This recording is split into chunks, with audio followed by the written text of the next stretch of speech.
सबको जय मसीह की। मैं परमेश्वर का धन्यवाद देता हूँ। प्रभु ने एक बार फिर हम प्रत्येक को अपनी उपस्थिति में आने का एक मौका दिया। आइए हम प्रार्थना करते हैं, प्रार्थना कर शुरू करते हैं। स्वर्ग के पिता प्रभु जी, हम आपको धन्यवाद देते हैं पिता। आपके चरणों में जब हम एक एक उपस्थित हुए हैं प्रभु जी, आपका वचन जब सीखने के लिए जा रहे हैं प्रभु, हम एक एक के हृदय को शुद्ध और पवित्र कर पिता। हम एक एक से आप बातें करें प्रभु, हम एक एक के जीवन में आप कार्य करें प्रभु। आपके चरणों में हम आते हैं पिता। है कि सारी बात को हम आपके हाथ में सौंपते हैं। ये प्रार्थना प्रभु यीशु मसीह के नाम से हम मांगते हैं, आमीन। आज हम लोग प्रार्थना के उसी विषय में हम लोग देखेंगे। प्रार्थना जो कि आत्मिक कला है, इसमें परमेश्वर की सीमितता, कि परमेश्वर कहाँ पर सीमित है। ऐसी कौन सी जगह है जहाँ पर परमेश्वर कार्य नहीं करता, या ऐसी कौन सी प्रार्थना है जहाँ परमेश्वर जवाब नहीं देता। तो उसके लिए परमेश्वर के वचन में यशाया 59 का 1 और 2, आइसिया चैप्टर 59 वर्स 1 एंड 2। सुनो, यहोवा का हाथ ऐसा छोटा नहीं हो गया कि उद्धार ना कर सके, ना वो ऐसा बहरा हो गया हो कि सुन ना सके, परंतु तुम्हारे अधर्म के कामों ने तुमको तुम्हारे परमेश्वर से अलग कर दिया। तुम्हारे पापों के कारण उसका मुंह तुमसे ऐसा छिपा है कि वो नहीं सुनता। सबसे यहाँ पर मुख्य बात जो हम यहाँ पर देखते हैं कि क्या परमेश्वर का हाथ छोटा पड़ गया? जी नहीं, बिल्कुल भी नहीं। परमेश्वर का हाथ छोटा नहीं पड़ गया, लेकिन यहाँ पर परमेश्वर कारण बता रहा है क्यों प्रार्थना परमेश्वर नहीं सुन पा रहा। जब परमेश्वर के लोग परमेश्वर की इच्छा के अनुसार चलने के बजाय पाप का मार्ग जब चुनते हैं, अपनी मनमर्जी का मार्ग जब चुनते हैं, पाप को प्रेफर करने लग जाते हैं, तो होता क्या, परमेश्वर और मनुष्य के बीच में पाप का एक बहुत बड़ा गैप आ जाता है। पाप का एक बहुत बड़ा एक दीवार आ जाता है, जो मनुष्य और परमेश्वर को क्या कर देता है, अलग कर देता है। ऐसे समय में वचन में लिखा है, तुम्हारे अधर्म के कामों ने तुम्हारे परमेश्वर से तुम्हें अलग कर दिया। तुम्हारे पापों के कारण उसका मुंह तुमसे ऐसा छिपा कि वो क्या नहीं करता, सुनता नहीं है। यहां पर सीमितता, पाप और अधर्म एक ऐसी चीज है कि अगर मैं पाप और अधर्म के साथ परमेश्वर की उपस्थिति में आके प्रार्थना करूंगा, वो मेरी नहीं सुन सकता, वो मेरी नहीं सुनेगा। हाँ, फिर यहाँ पर जब हम देखने जा रहे हैं कि क्या क्या रुकावटें आती हैं, ऐसी प्रार्थना जो लौट कर वापस मेरे पास आ जाती हैं, हम उसका कारण देखते हैं। हम प्रार्थना कर रहे हैं लेकिन जवाब नहीं आ रहा, वो प्रार्थना वापस लौट कर आ जा रही है। हाँ, ये क्या कारण है? हाँ, अधर्मी व परमेश्वर के वचन में व्यवस्था विवरण 1 का 44 और 45 हम देखेंगे। ड्यूटरनॉमी चैप्टर 1 वर्स 44 एंड 45, व्यवस्था विवरण पहला अध्याय उसका 44 और 45।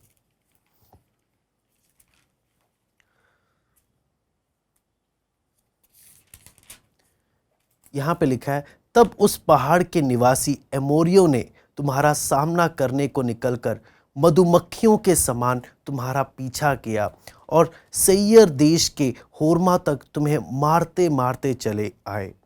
तब तुम लौटकर यहोवा के सामने रोने लगे, परंतु यहोवा ने तुम्हारी ना सुनी, ना तुम्हारी बातों पर कान लगाया। यहाँ पर हम देखते हैं, परमेश्वर ने ना सुनी, परमेश्वर ने ना ही कान लगाया। यहां पर हम क्या देखते हैं, वो प्रार्थनाएं जो वापस लौट जाती, वो प्रार्थनाएं जिसका जवाब परमेश्वर नहीं दे रहा, वो प्रार्थनाएं जो परमेश्वर सुन नहीं रहा। ये कौन सी प्रार्थनाएं हैं? जब परमेश्वर के वचन में हम पढ़ते हैं, ये प्रार्थनाएं जो अधर्म के हृदय से या अधर्मी हृदय से या पापी हृदय से निकली हुई प्रार्थनाएं। हाँ, ऐसी प्रार्थनाएं क्या होती हैं, वापस लौट आती हैं, क्योंकि वचन में लिखा है परमेश्वर अधर्मी की प्रार्थना को सुनकर उत्तर नहीं देता। यहां पर एमोरी लोगों ने जब इनका पीछा किया, इनको बुरी तरह मारा, परमेश्वर ने इनकी प्रार्थनाओं को सुनकर जवाब नहीं दिया। आप आगे जब परमेश्वर के वचन में पढ़ेंगे, मूसा ने भी पाप करने के पश्चात प्रभु से प्रार्थना करी, और वचन में देखा है परमेश्वर ने उसको भी क्या नहीं किया, उसकी इच्छा को सुनकर जवाब नहीं दिया।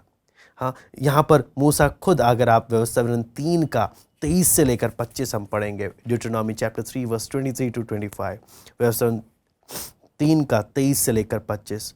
उसी समय मैंने यहोवा से गिड़गिड़ाकर विनती की, हे प्रभु यहोवा, तू अपने दास को अपनी महिमा और बलवंत हाथ दिखाने लगा है। स्वर्ग में और पृथ्वी पर ऐसा कौन देवता है जो तेरे से काम और पराक्रम के कर्म कर सके। इसलिए मुझे पार जाने दे कि यरदन पार के उस उत्तम देश को, अर्थात उस उत्तम पहाड़ और लबनोन को भी देखने पाऊं। यहाँ पर प्रार्थना तो अच्छी कर रहा है अगर आप देखेंगे, लेकिन अब मूसा के पाप के कारण, अगर आप उसके 26वीं आयत में पढ़ेंगे, परंतु यहोवा तुम्हारे कारण मुझसे रुष्ट हो गया और मेरी ना सुनी, किंतु यहोवा ने मुझसे कहा, बस कर, इस विषय में फिर कभी मुझसे बातें ना करना। यहां पे परमेश्वर साफ साफ बोलता है, बस कर। परमेश्वर का कृपा नहीं रहा। यानी कि पाप एक ऐसा चीज है जिसके कारण हमारी प्रार्थनाएं परमेश्वर उसका जवाब नहीं देता। हम पाप मन में रख कर अगर प्रार्थनाएं करेंगे तो हमारा समय बर्बाद हो रहा। इसलिए आगे परमेश्वर के वचन में दूसरा सैमुएल 22 का 42 भी पढ़ेंगे। दूसरा सैमुएल 22 का 42।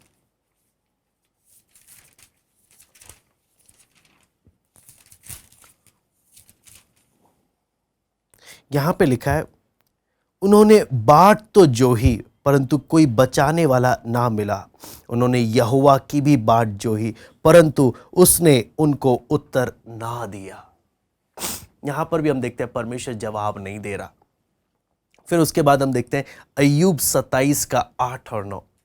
अय्यूब 27 का 8 और 9।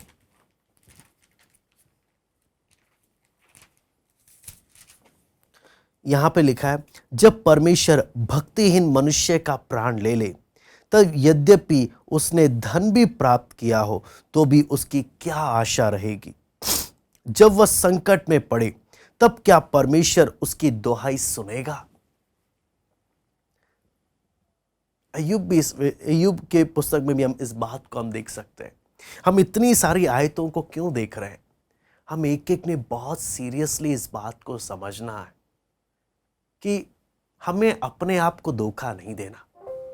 हम जब परमेश्वर की उपस्थिति में आ रहे हैं, हम इन वचनों के द्वारा हमने समझना है कि यदि हम पाप लेकर प्रभु की उपस्थिति में मन में पाप रखकर अगर बैठेंगे, आप समझना हम कितना भी कोशिश कर ले, हाँ, आप लोगों को दिखा सकते हो आप प्रार्थना में बैठे हो, लेकिन परमेश्वर आपकी प्रार्थना को नहीं सुन रहा। और ऐसे समय में आप संकट में फंसोगे तो पुकारोगे, परमेश्वर जवाब नहीं देगा। इसलिए हमें इसकी सीरियसनेस को समझना है कि हम एक एक कैसे प्रभु के सामने, प्रभु की उपस्थिति में हम आते हैं। हाँ, फिर हम भजन संहिता 18 का 41 भी हम पढ़ लेंगे। भजन संहिता 18 का 41।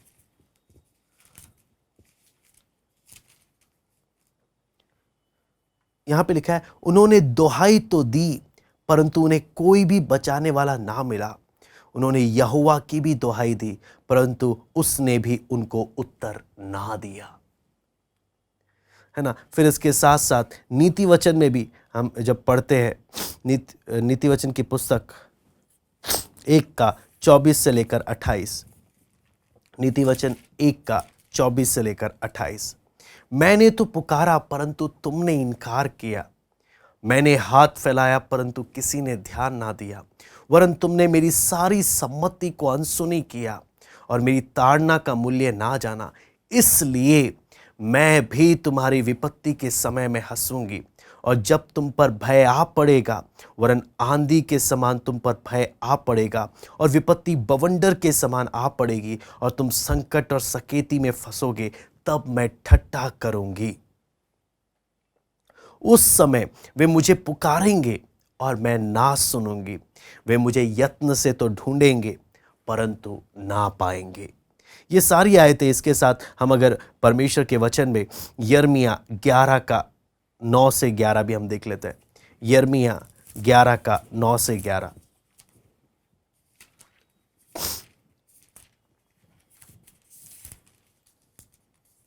फिर यहोवा ने मुझसे कहा, यहूदियों और यरूशलेम के निवासियों में विद्रोह पाया गया है। जैसे इनके पुरखा मेरे वचन सुनने से इनकार करते थे, वैसे ही ये भी उनके अधर्मों का अनुसरण करके दूसरे देवताओं के पीछे चलते और उनकी उपासना करते हैं। इज़राइल और यहूदा के घरानों ने उसकी उस वाचा को जो मैंने उनके पूर्वजों से बांधी थी तोड़ दिया। इसलिए यहोवा यूं कहता है, देख, मैं इन पर ऐसी विपत्ति डालने पर हूं जिससे वे बच ना सकेंगे, और चाहे ये मेरी दोहाई दें तो भी मैं इनकी ना सुनूंगा। ये मेरी दोहाई देंगे तब भी मैं इनकी नहीं सुनूंगा।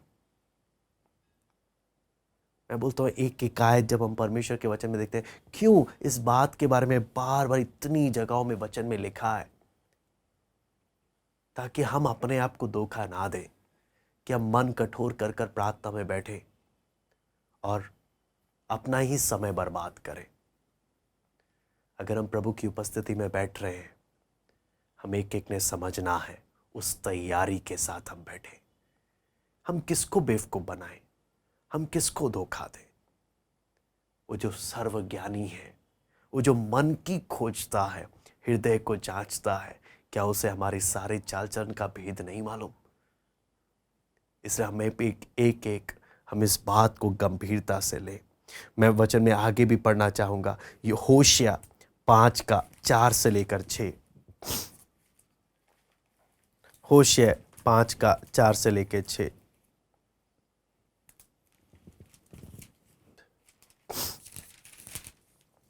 यहां पे लिखा है, उनके काम उन्हें अपने परमेश्वर की ओर फिरने नहीं देते, क्योंकि छिनाला करने वाली आत्मा उनमें रहती है और वे यहोवा को नहीं जानते हैं। इज़राइल का गर्व उसी के विरुद्ध साक्षी देता है, और इज़राइल और एप्रैम अपने अधर्म के कारण ठोकर खाएंगे, और यहूदा भी उनके संग ठोकर खाएगा। वे अपनी भेड़ बकरियां और गाय बैल लेकर यहोवा को ढूंढने चलेंगे, परंतु वह उनको ना मिलेगा, क्योंकि वह उनसे दूर हो गया है। यहां पर मैं दोबारा से पढ़ूंगा, होशे 5:4 से 6। हम प्रार्थना पूर्वक इसको देखें। उनके काम उन्हें अपने परमेश्वर की ओर फिरने नहीं देते, क्योंकि छिनाला करने वाली आत्मा उनमें रहती है और वे यहोवा को नहीं जानते हैं। इज़राइल का गर्व उसी के विरुद्ध साक्षी देता है, और इज़राइल और एप्रैम अपने अधर्म के कारण ठोकर खाएंगे, और यहूदा भी उनके संग ठोकर खाएगा। वे अपनी भेड़ बकरियों और गाय बैल लेकर यहोवा को ढूंढने चलेंगे, परंतु वह उनको ना मिलेगा, क्योंकि वह उनसे दूर हो गया है। यहाँ पर हम अगर मीका 3:4 भी हम पढ़े, मीका की पुस्तक 3 अध्याय उसका 4 वचन, मीका 3:4। वे उस समय यहोवा की दोहाई देंगे, परंतु वह उनकी ना सुनेगा। वह उस समय वह उनके बुरे कामों के कारण उनसे मुंह मोड़ लेगा। उनके बुरे कामों के कारण उनसे मुंह मोड़ लेगा। कितनी भी दुहाई देंगे वो नहीं सुनेगा। इसलिए हम एक एक ने समझना है, हम प्रभु के सामने कैसे आते हैं, हम प्रार्थना में प्रभु की उपस्थिति में किस प्रकार से आते हैं। हम आगे भी परमेश्वर के वचन में जकरिया 7:12 और 13 भी पढ़ेंगे। जकरिया 7:12 और 13। वरन उन्होंने अपने हृदय को इसलिए पत्थर सा बना लिया कि वे उस व्यवस्था और उन वचनों को ना मान सके जिन्हें सेनाओं के यहोवा ने अपने आत्मा के द्वारा पूर्व काल के भविष्यद्वक्ताओं से कहला भेजा था। इस कारण सेनाओं के यहोवा की ओर से उन पर बड़ा क्रोध भड़का। सेनाओं के यहोवा का यही वचन है, जैसे मेरे पुकारने पर उन्होंने नहीं सुना, वैसे ही उनके पुकारने पर मैं भी ना सुनूंगा। आपको मालूम है कितना डर लगता है जब एक एक वचन को हम प्रार्थना पूर्वक, इसके सीरियसनेस को, इसकी गंभीरता को हम समझते हैं। हम एक एक ने कितना सावधानी से, कितना नम्रता के साथ, कितनी दीनता के साथ हमने प्रभु के चरणों में आना है, अपने आप को शुद्ध और पवित्र करते हुए। क्यों? पाप के साथ परमेश्वर हमारी प्रार्थना को नहीं सुनेगा। हम किसको धोखा दें, हम किसको बेवकूफ बनाएं, हम किसको खुश करने के लिए आ रहे हैं। अगली समस्या प्रार्थना में जो आती है वह है संसारिकता। संसारिकता के विषय में याकूब की पत्री 4 अध्याय उसका 3 और 4 मैं पढ़ना चाहूंगा। याकूब 4 का 3 और 4। तुम मांगते हो और पाते नहीं, इसलिए कि बुरी इच्छा से मांगते हो, ताकि अपने भोग विलास में उड़ा दो। हे व्यभिचारिणियों, क्या तुम नहीं जानती कि संसार से मित्रता करनी परमेश्वर से बैर करना है? अतः जो कोई संसार का मित्र होना चाहता है वह अपने आप को परमेश्वर का बैरी बनाता है। अपने आप को परमेश्वर का बैरी बनाता है। आपको मालूम है, कई बार लोगों की प्रार्थनाएं, विश्वासी लोगों की प्रार्थनाएं किस प्रकार की होती है? उनके प्रार्थना कई बार इस प्रकार की होती है कि वो भी एक सांसारिक लोगों की तरह बन जाए। जैसे सांसारिक लोगों की सोच है। जब एक विश्वासी जैसे परमेश्वर का वचन सीखना चाहिए, जैसे प्रभु के साथ समय बिताना चाहिए, जब नहीं बिताता तो प्रभु उसकी प्रार्थना भी प्रभु के सामने कैसी होती है कि प्रभु मैं संसारिक तरीके से, सीधा तो ये नहीं बोल रहा प्रभु मुझे संसारिक बनाते, लेकिन उसकी जो मांगे होती हैं वो संसारिक तरीके से होती हैं ताकि वो संसारिक लेवल में ये कुछ बन जाए और उनके सामने ये महान बने। ऐसी चीजें आपको मालूम है, ये है फ्रेंडशिप, ये है मित्रता जो दिल में तैयार होती है, जहां हम देखते हैं कि क्या हम अपने अंदर परमेश्वर के प्रति मित्रता की भावना को बढ़ा रहे हैं, या संसार के प्रति मित्रता की भावना को हम अपने जीवन में बढ़ने दे रहे हैं।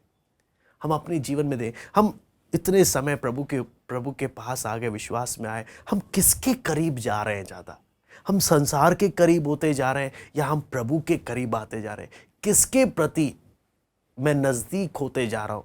मेरे अंदर किसके प्रति भावनाएं बढ़ती जा रही हैं? क्योंकि सारी भावनाओं की शुरुआत किधर है? हमारे मन से है। अगर हमारे अंदर हल्का सा भी संसार के प्रति खिंचाव है, लगाव है, मैं आपको बोलता हूं, आपने परमेश्वर का जवाब पाने का रास्ता आपने बंद कर दिया। परमेश्वर की कृपा को आपने अपने जीवन से दूर कर दिया। और इसके कारण होगा क्या? हम प्रार्थना तो करेंगे लेकिन जवाब नहीं मिलेगा। याकूब 4 का 7 से लेकर 10 भी मैं पढ़ना चाहूंगा।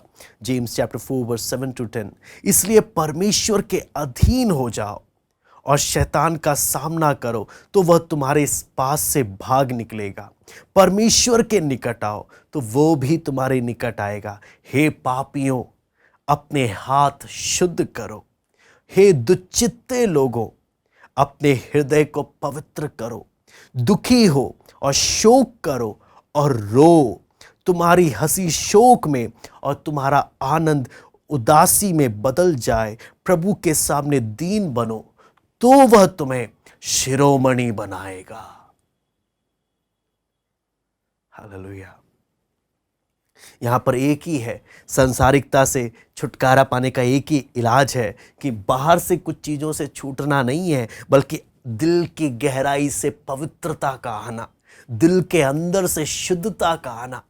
इसलिए आपको मालूम है, प्रार्थना में आते प्रार्थना में जब आ रहे होते हैं, उसका तैयारी क्या है? प्रभु तू मुझे शुद्ध कर, प्रभु तू मुझे शुद्ध कर, मुझे जांच, मुझे परख, लेकिन तू मुझे शुद्ध कर प्रभु। ये सबसे इंपॉर्टेंट बात है।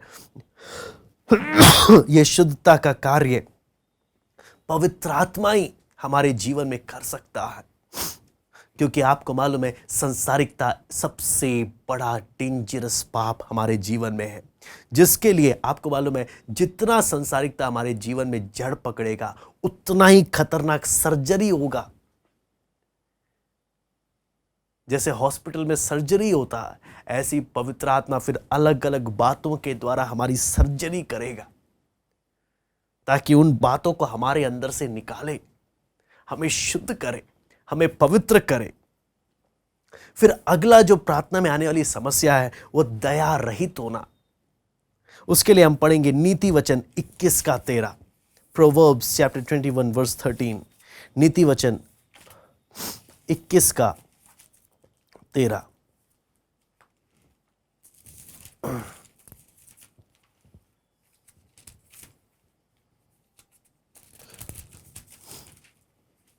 यहां पे लिखा है, जो कंगाल की दोहाई पर कान ना दे वह आप पुकारेगा और उसकी सुनी ना जाएगी।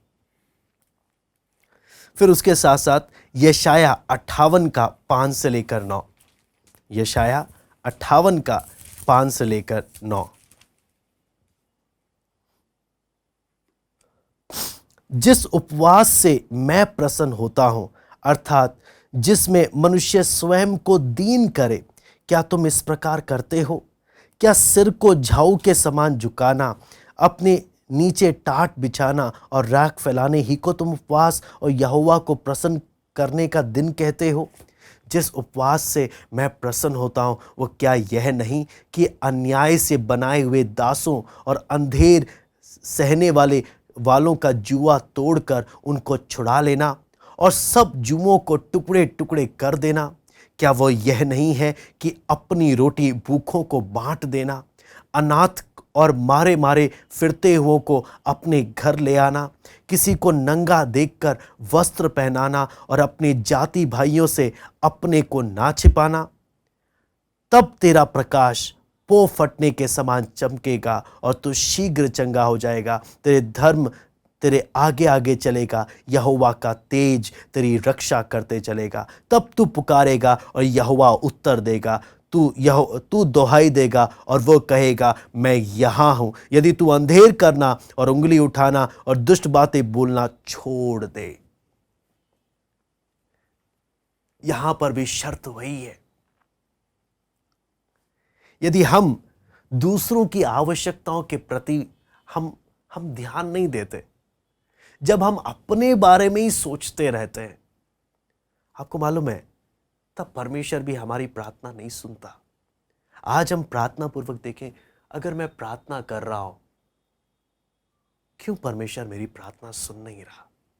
क्या कारण है?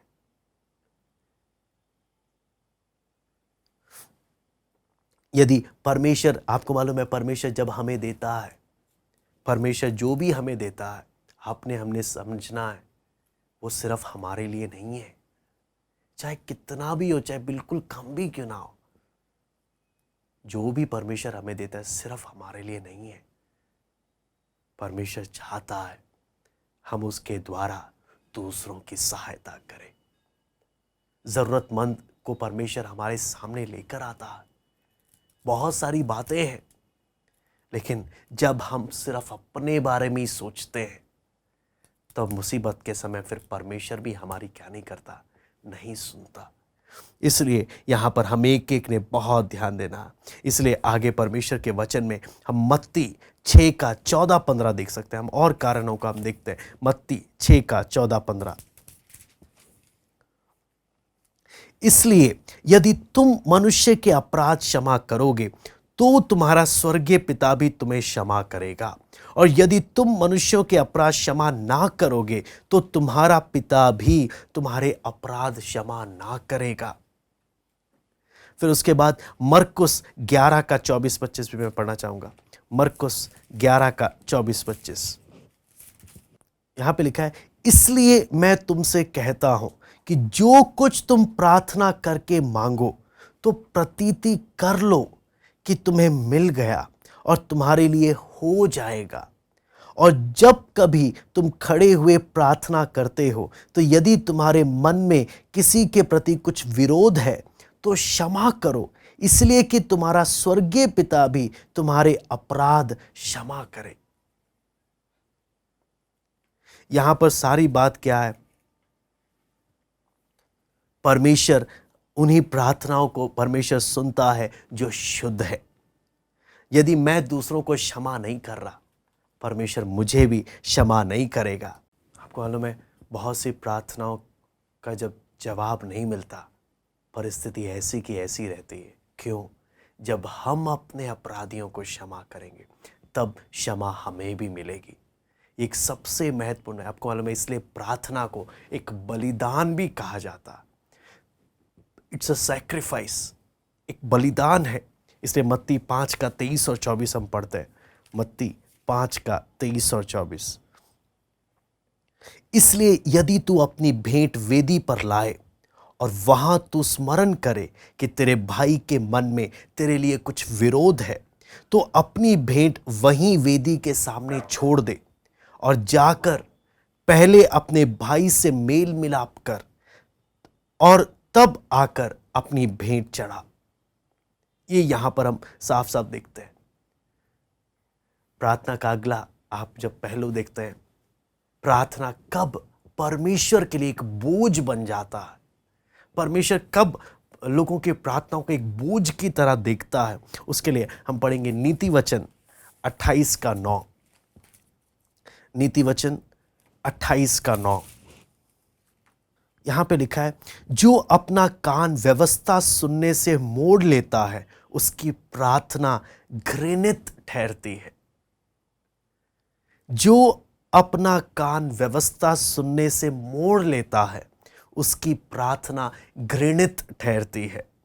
इसलिए यदि इससे हम क्या चीज समझते हैं, जब एक व्यक्ति वचन सुनकर भी अपने मन को कठोर कर कर पाप में बने रहता है, पाप से मन नहीं फिराता, यहां पर जब देखते हैं और ऐसे प्रार्थना करता है जैसे कि सब ठीक है, उसकी प्रार्थना को परमेश्वर घृणा करता है, नफरत करता है। इसलिए परमेश्वर, आपको मालूम है, इजरायलियों से यशाया 1 का 12 से 15 में क्या बोलता है। यशाया 1 का 12 से 15।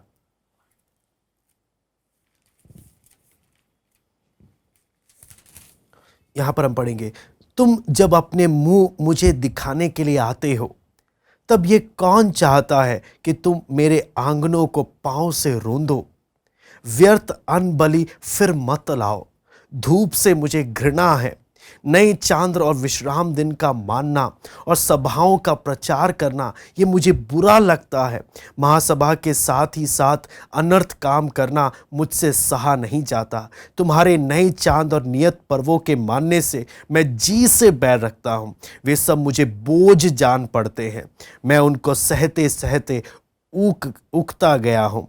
जब तुम मेरी ओर हाथ फैलाओ, तब मैं उससे मुख फेर लूंगा। तुम कितने भी प्रार्थना क्यों ना करो, तो भी मैं तुम्हारी ना सुनूंगा, क्योंकि तुम्हारे हाथ खून से भरे। यहां पर यह चीज परमेश्वर साफ साफ ये क्या चीज बताता है कि परमेश्वर की नजर में जब प्रार्थना एक बोझ बन जाती है ना। इसलिए सबसे जरूरी, इसलिए यशाया 1 का 16-17 में परमेश्वर क्या बोलता है, अपने को धोकर पवित्र करो, मेरी आंखों के सामने से अपने बुरे कामों को दूर करो। भविष्य में बुराई करना छोड़ दो, भलाई करना सीखो। यत्न से न्याय करो, उपद्रवी को सुधारो, अनाथ का न्याय चुकाओ, विधवा का मुकदमा लड़ो। प्रैक्टिकली ठीक हो जाओ, सिर्फ बातों से नहीं, प्रैक्टिकली अपने जीवन को, व्यवहारिक रूप से अपने जीवन को ठीक करो, तब मैं तुम्हारी प्रार्थना सुनूंगा। नहीं तो कितनी भी प्रार्थना क्यों ना कर लो, मैं जी से बैर करता हूं अगर तुम्हारा जीवन ठीक नहीं है।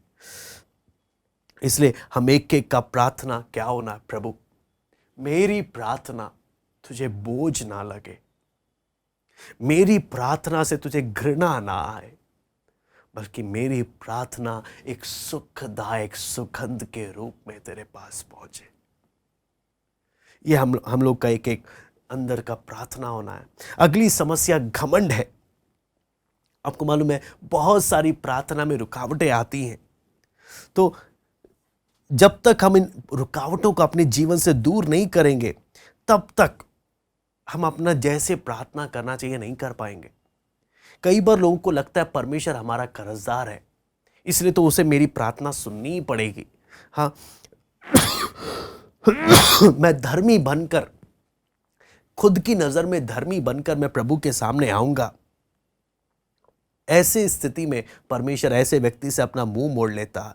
अय्यूब 35 का 12 और 13 एक बार मैं पढ़ना चाहूंगा। अय्यूब 35 का 12 और 13।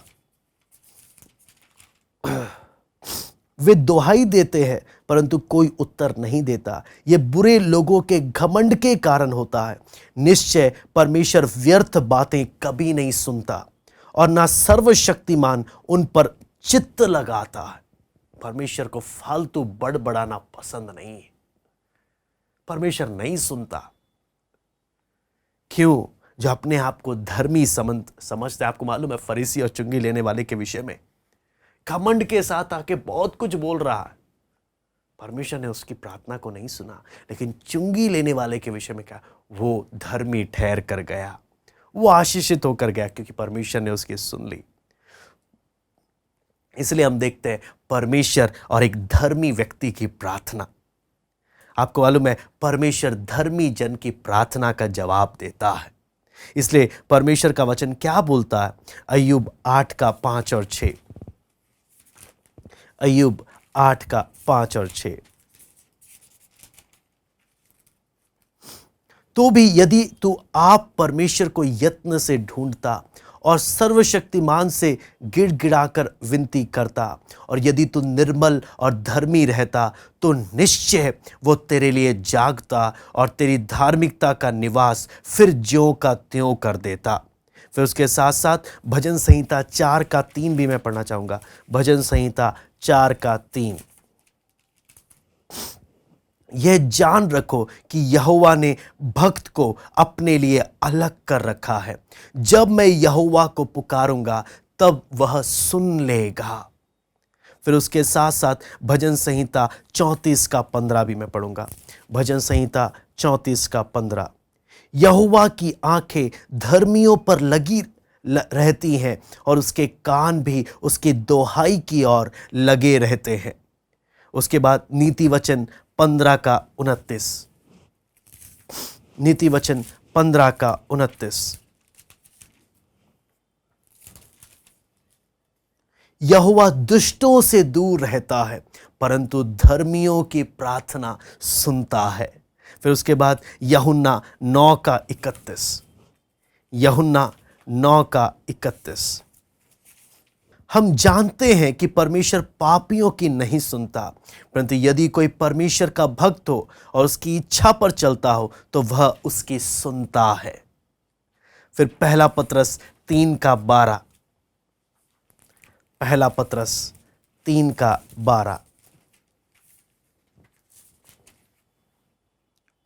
क्योंकि प्रभु की आंखें धर्मियों पर लगी रहती हैं और उसके कान उनकी विनती की ओर लगे रहते हैं, परंतु प्रभु बुराई करने वालों के विमुख रहता है। इसलिए पहला यूहन्ना 3 का 21 और 22। पहला यूहन्ना 3 का 21 और 22।